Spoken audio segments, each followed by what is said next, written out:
Hello students, welcome to GNV learning portal. MSc physics entrance కోచింగ్లో భాగంగా ఇవాళ energy stored in a capacitor గురించి తెలుసుకుందాము. అంటే ఒక కెపాసిటర్లో ఎంత ఎనర్జీని స్టోర్ చేయొచ్చు అనేది మనం తెలుసుకునే ప్రయత్నం చేద్దాము. ఇక్కడ సిని కెపాసిటీ అనుకుందాము, ఛార్జ్ని క్యూ అనుకుందాము, పొటెన్షియల్ని వి అనుకుందాము. సో మనకు తెలుసు V is equal to Q by C.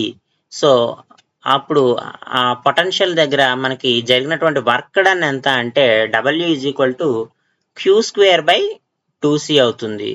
అయితే Q is equal to CV మనం ఇక్కడ సబ్స్టిట్యూట్ చేసుకోవచ్చు కదా. సబ్స్టిట్యూట్ కనుక చేస్తే డబ్ల్యూ ఈజ్ ఈక్వల్ టు ఎంత అవుతుందంటే హాఫ్ సివి స్క్వేర్ అవుతుంది, లేదా క్యూవి బై 2 అవుతుంది. ఆల్రెడీ మనకి క్యూ స్క్వేర్ బై 2c కూడా వచ్చింది. సో కాబట్టి ఈ వర్క్ డన్ అనేది మనకి ఎనర్జీ కింద స్టోర్ అవుతుంది.